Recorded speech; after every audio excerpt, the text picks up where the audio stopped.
Long before the world knew the name Mark Twain, a small boy named Samuel Clemens gazed out over the widest river he had ever seen. The Mississippi flowed past the little town of Hannibal, Missouri, slow and brown and endless, whispering against the muddy banks in the early morning light.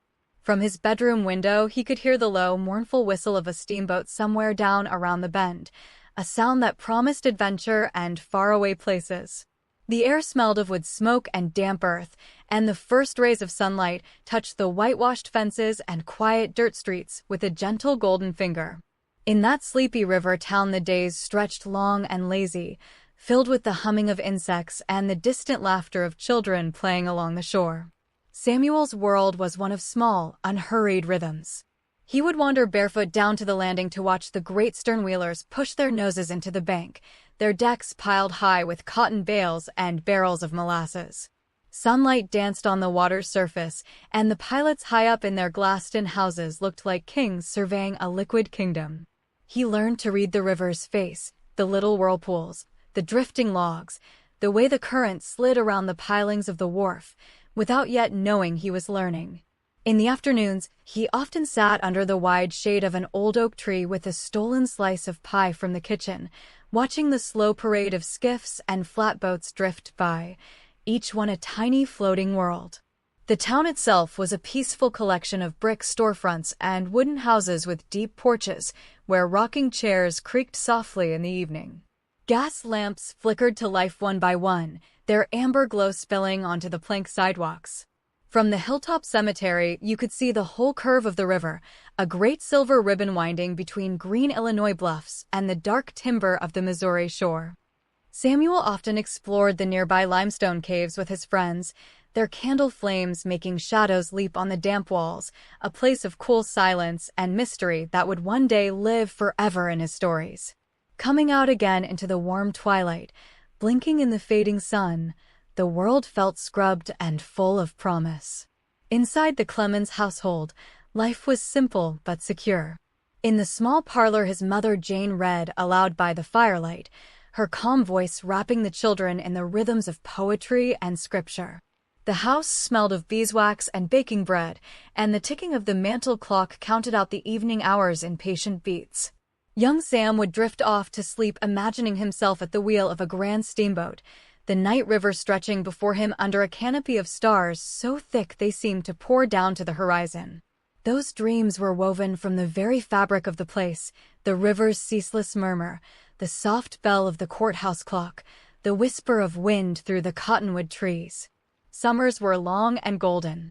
The boys swam in the cool green water off Turtle Island, then lay on the warm sand drying themselves in the sun while a kingfisher rattled overhead.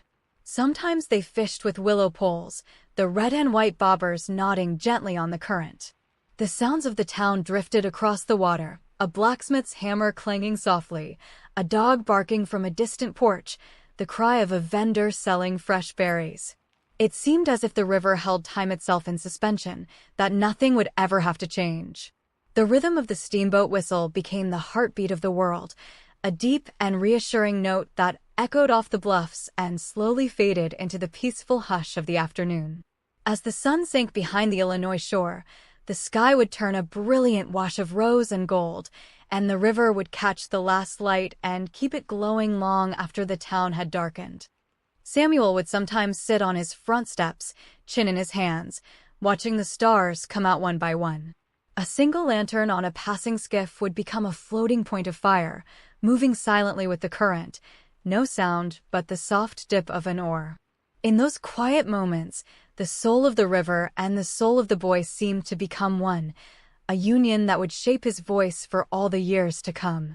The world was vast and full of beauty, and he was just beginning to learn its language. All the sights and sounds and gentle mysteries of that river childhood lodged themselves deep in his memory, waiting to be transformed into ink and paper. The whitewashed fences, the lazy afternoons, the echoing caves, and the grand steamboats, they all settled into the quiet core of his imagination like treasures buried in a sunlit meadow. Years later, when the man called Mark Twain sat down to write about a boy named Tom Sawyer and his friend Huck Finn, he would draw from this deep well. Every ripple on the water, Every shadow under a tree, every soft night sound of Hannibal would flow through his pen. But for now, there was only the boy, the river, and the endless dream of what lay just around the next bend. The boy who had dreamed of steamboats grew into a young man who stood at last in the pilot house, his hand resting lightly on the great polished wheel. The apprenticeship was long and demanding, but the Mississippi revealed its secret beauty to those who paid attention. At night the river became a world of shadow and silver, the surface like darkened glass barely disturbed by the bow of the steamer.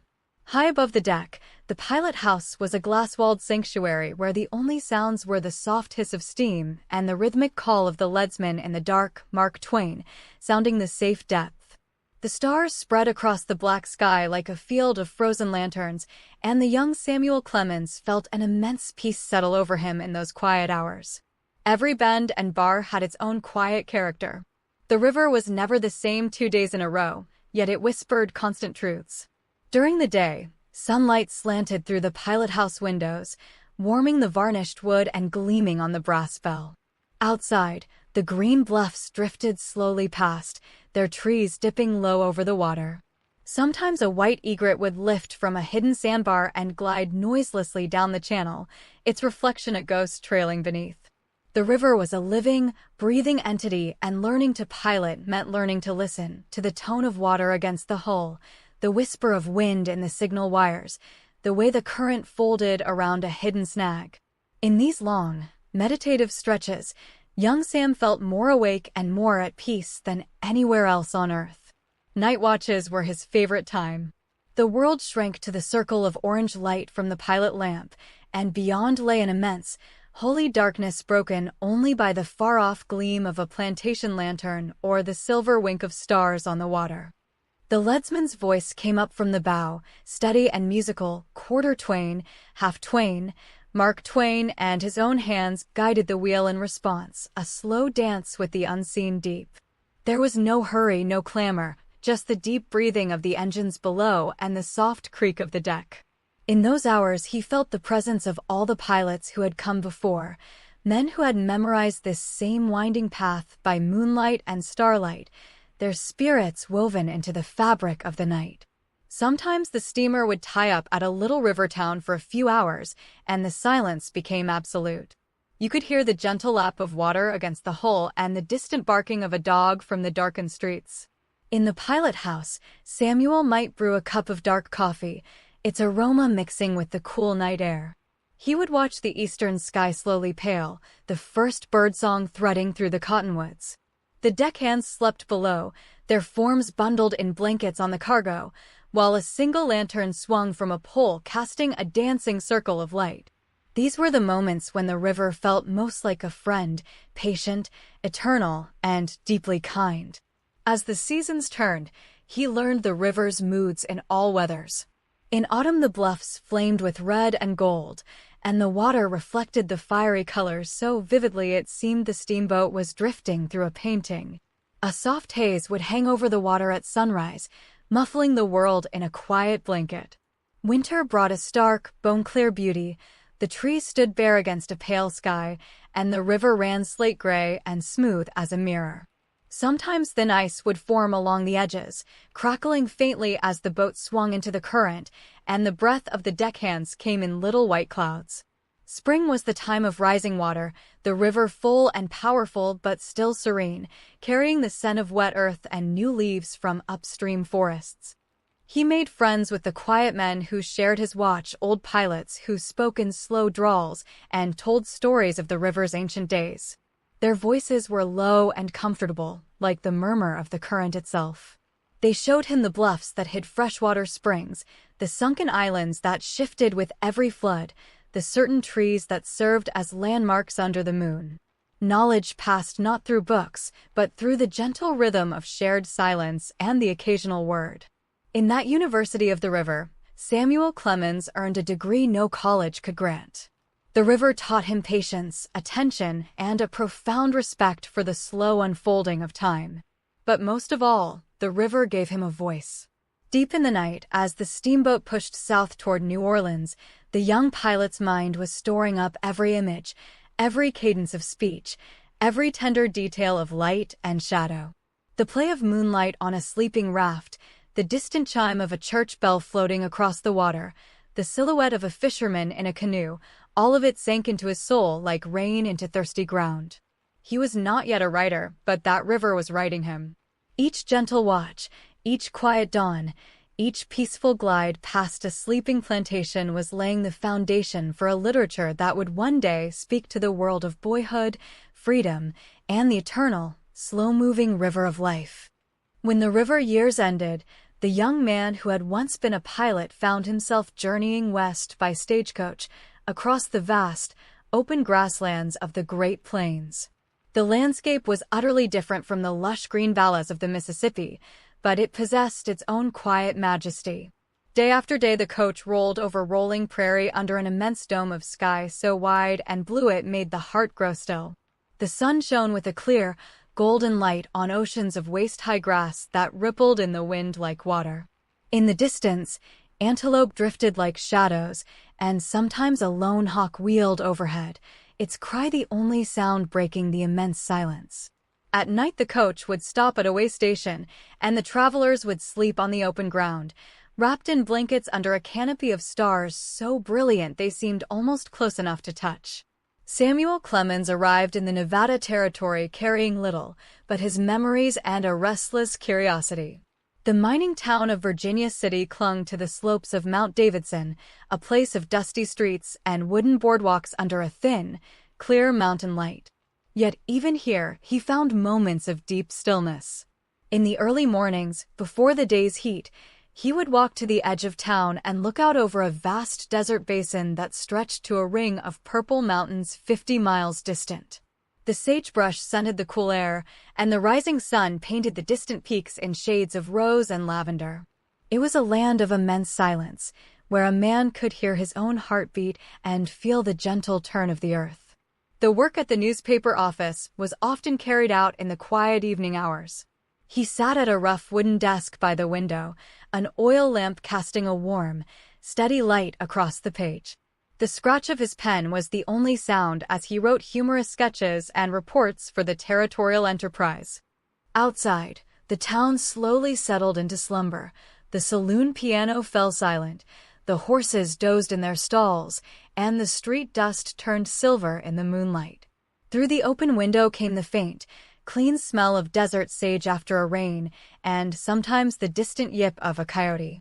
In that tranquil setting, the voice that would become Mark Twain began to find its rhythm, weaving the rough mining slang and tall tales into a fabric all his own. Weekends sometimes found him alone in the hills with a notebook. He would find a rocky outcropping shaded by gnarled pinyon pine and sit for hours, watching the slow crawl of shadows across the valley floor. The Great Basin lay before him like a tawny rug, its emptiness a kind of presence. He watched storms gather over the mountains, curtains of rain falling from dark clouds while the sun shone on the desert beneath, a spectacle of pure tranquility. In the high, thin air, sounds carried from miles away, the distant bell of a ranch, the bleating of sheep, yet they reached him softened and dreamlike. This landscape taught him a new rhythm, slower than even the river, a rhythm of stillness and patient watching. Later, when he journeyed to California, the Pacific opened before him in a sheet of quicksilver light. He explored the old Spanish towns along the coast, where adobe walls glowed warmly in the afternoon sun, and the mission bells rang out the hours with a gentle bronze voice. In San Francisco, he walked the fog-laced streets at dawn, the gas lamps still burning in globes of misty gold, the air cool and salty. But whether in the mountains or by the sea, he always sought out the quiet corners, the empty bench in a courtyard, the secluded cove where the waves came in with a soft, hushed sigh. These places became his refuges, where he could let the world slow to a breath and simply absorb the beauty. During these wandering years, the rough notes he scribbled by candlelight and campfire began to coalesce into stories. The tale of the celebrated jumping frog of Calaveras County emerged not from a library, but from the warm, laughing conversations around a tavern stove during a winter rainstorm. Setting humor and observation down on paper became his gentle discipline. The act of writing was not a struggle, it was a quiet companionship with his own memory, a way of reliving the golden afternoons and starlit nights of the West. He learned to spin a tale as slowly and naturally as a spider spins its web, with the same patient, delicate craft. By the time he left the West, Samuel Clemens had fully become Mark Twain. He carried with him the memory of that immense desert silence, the clear mountain light, the soft fog of the Pacific coast. More importantly, he carried a storyteller's ear for the cadences of American speech and a deep love for the quiet moments between events. The West had not been a place of conquest for him, but a place of listening to the wind in the sage, the beat of a horse's hooves on a dusty road, the crackle of a mesquite fire under the infinite stars. All these sounds and silences would echo through his books, a gentle undercurrent beneath the laughter, forever linking his art to the vast, still heart of the American landscape. In the 1870s, Mark Twain and his young family settled into a magnificent house in Hartford, Connecticut, a place that would become the hearth of his greatest work. The mansion on Farmington Avenue stood 3 stories tall, with dark brick and ornate wooden trim, its porch wrapping around like a welcoming embrace. Inside, the rooms glowed with polished walnut and the soft shimmer of Tiffany glass. But the true heart of the home was the third-floor billiard room, a private sanctuary that looked out over the treetops. Here the writer worked at a plain oak desk, facing the window, so the changing light of the sky could keep him company through the long, quiet hours. The gentle click of billiard balls from a corner table sometimes marked his pauses, a soothing rhythm that helped the words flow. Each morning the house stirred with soft domestic sounds, the distant murmur of his wife Olivia's voice reading to their daughters, the clink of china from the dining room, the gardener's quiet rake in the fallen leaves. Through his study window Mark Twain could see the great elm trees of the neighborhood, their leaves rustling in the New England breeze. Sunlight fell in warm patterns on the Persian carpets, catching the dust motes in slow, glimmering spirals.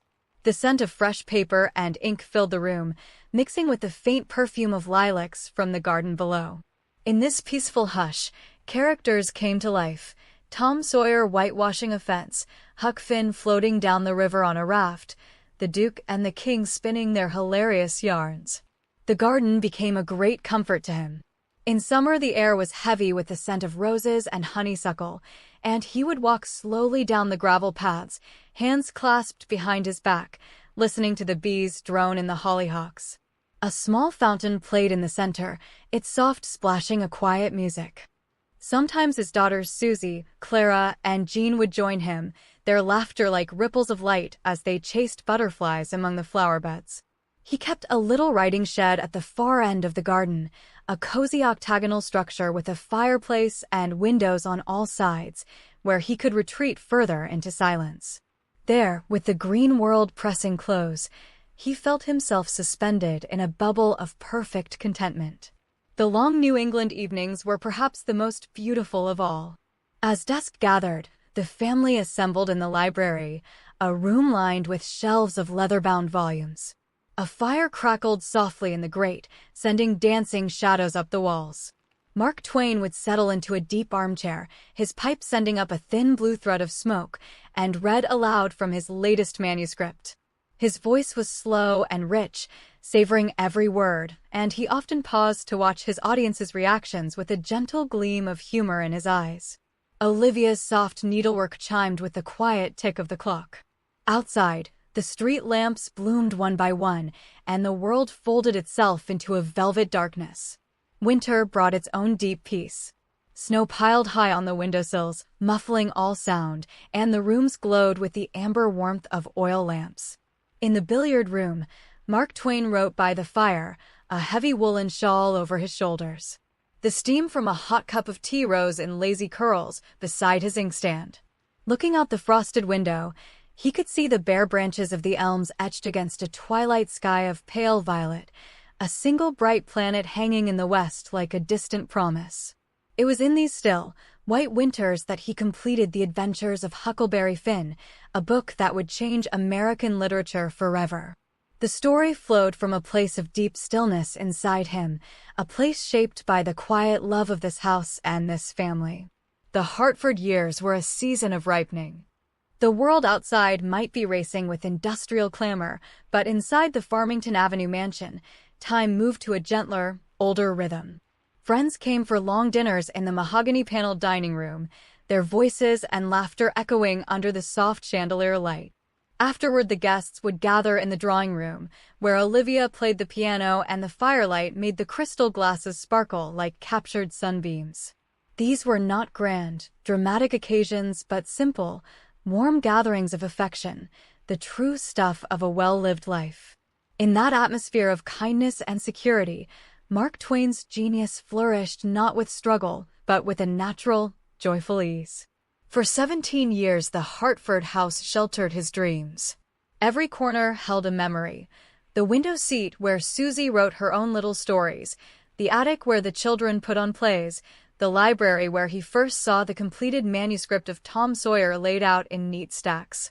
He would stand sometimes at the top of the stairs in the quiet hour after midnight, when the whole house was asleep, and simply listen to the creak of settling timbers, the sigh of the furnace, the protective silence of walls that had absorbed so much love. It was, he often said later, the happiest time of his life, a golden interval that would sustain his spirit through the sorrows yet to come. And always, at the center of it, was the steady, quiet labor of writing, a gentle craft performed not in haste, but in peaceful gratitude. In the spring of 1882, the river that had shaped the man called him back. Mark Twain boarded a steamboat in St. Louis to journey down the Mississippi once more, this time as a famous author rather than a young pilot. But as the boat pulled away from the levee, the familiar deep-throated whistle echoing across the water, the years fell away like a worn cloak. He stood on the hurricane deck, the same warm breeze pressing against his face, and watched the city's skyline slowly dissolve into green shoreline and waving willows. The feeling was one of homecoming, not to a place, but to a state of being. The river welcomed him like an old friend who had never forgotten. Day after day the steamboat pushed south through landscapes dense with memory. The morning sun lifted the mist off the water in slow, curling veils, revealing sandbars where cranes stood patient and still. The air smelled of wet earth and blooming catalpa, and the rhythmic churn of the paddle wheel was a hypnotic lullaby. Mark Twain spent hours in the pilot house, not at the wheel but in quiet conversation with the young pilot, watching the familiar bends swing into view. He pointed out the landmarks he had memorized a quarter-century earlier, the lightning-split oak, the white church spire peeping over a bluff, the hidden cut where the current ran deep and true. Each one stirred a soft, almost physical ache of joy. They passed the little towns of his boyhood, some unchanged, others faded. At Hannibal the captain obliged him by slowing the boat to a crawl, and he stood at the rail, silent, taking in every detail. There was the old home, the white picket fence, the hill sloping up to the cemetery where his father lay.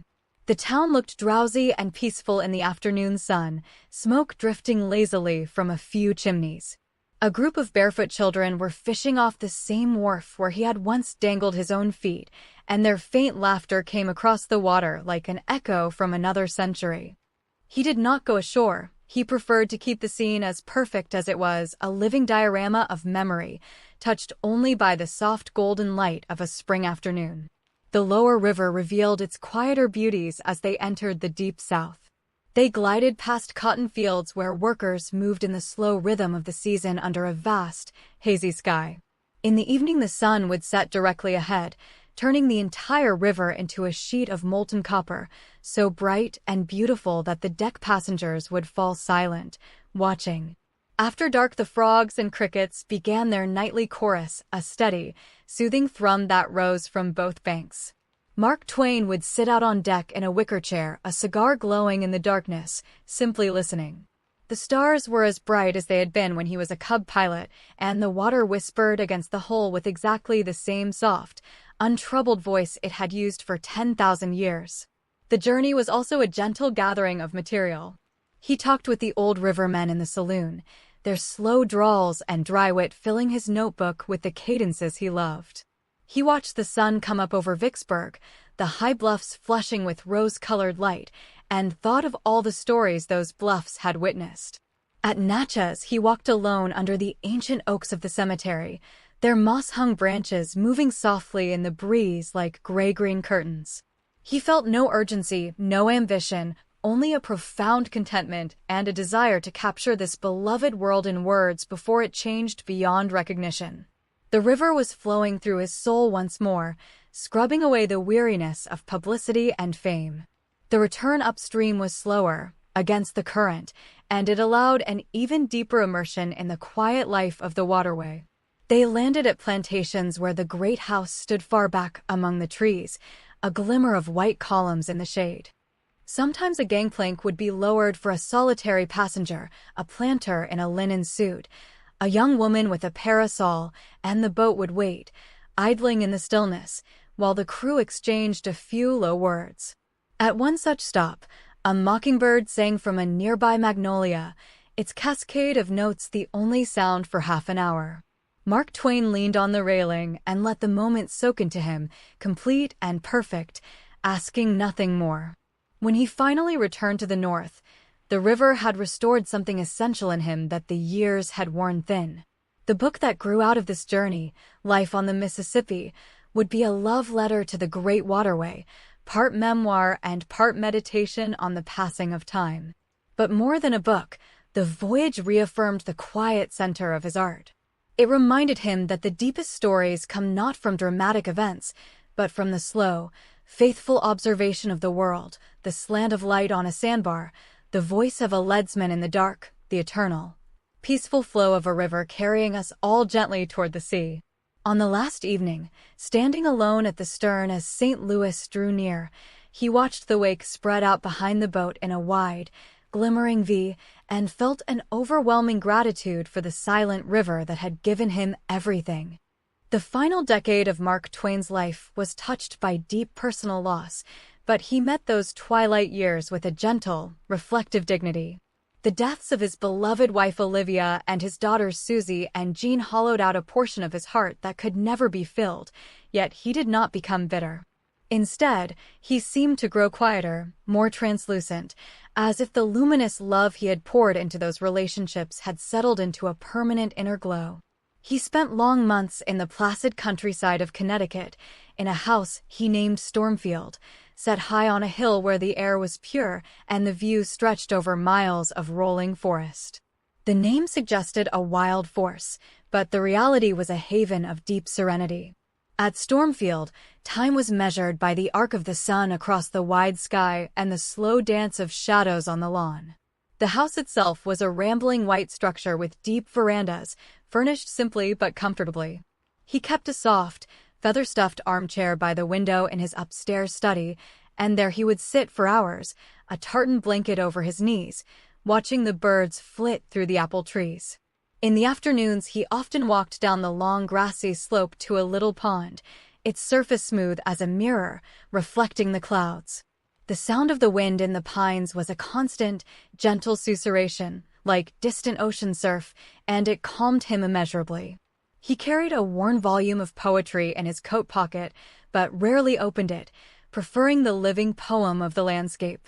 His creative fire never extinguished, but it transformed into a softer flame.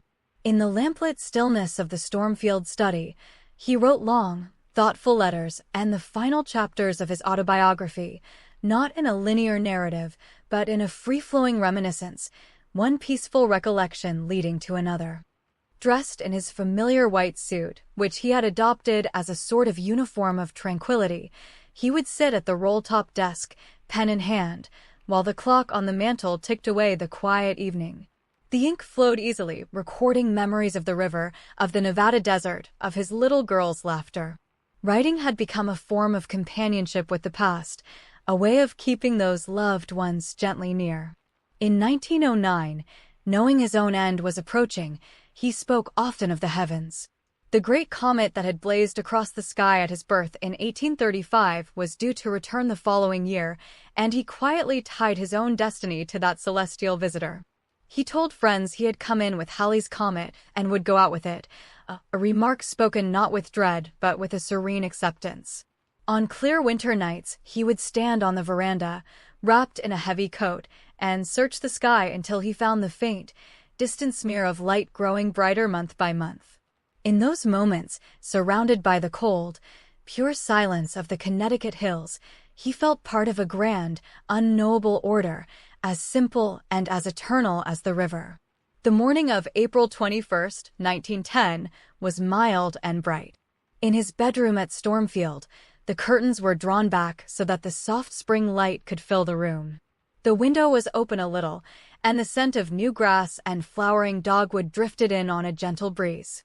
Mark Twain lay peacefully in his bed, his white hair against the pillow, his breathing shallow but calm. His daughter Clara sat beside him, holding his hand.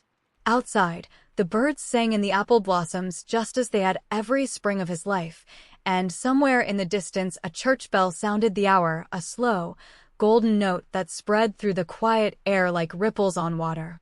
There was no struggle, no drama, only a gentle slipping away as the soul of America's storyteller began its final journey. Halley's Comet reached its brightest point that very night, blazing low in the western sky like a luminous phantom. Its great tail streamed across the constellations, a silent firework witnessed by millions. For those who loved his books, it was impossible not to feel a mysterious symmetry, as if the universe had paused to light the way home for its favorite son. The world he left behind was richer for his voice, but that voice had never been clamorous. It was the voice of the river at dawn, the laughter of children on a summer afternoon, the slow drawl of a pilot in the dark. It was, and remains, the gentle voice of America itself in its most innocent, most hopeful dream. And so we imagine him now, not in darkness, but in a landscape very like the one he loved best, a wide, peaceful river under a silver sky, a raft floating gently on the current. The air is soft and warm, the only sound the quiet lap of water against the logs. A lantern hangs from a pole, casting a circle of golden light, and in that light sits an old man in a white suit, smiling. He is not going anywhere in particular. He is simply drifting, telling his stories to the river, to the stars, to anyone who will listen. The raft moves slowly west, toward the sunset country, where the colors deepen into peace. Night comes on, and the lantern glows on, a tiny point of warmth in the vast, beautiful darkness. And all along the banks, the fireflies are beginning to wink like earthbound stars, keeping watch over the dream.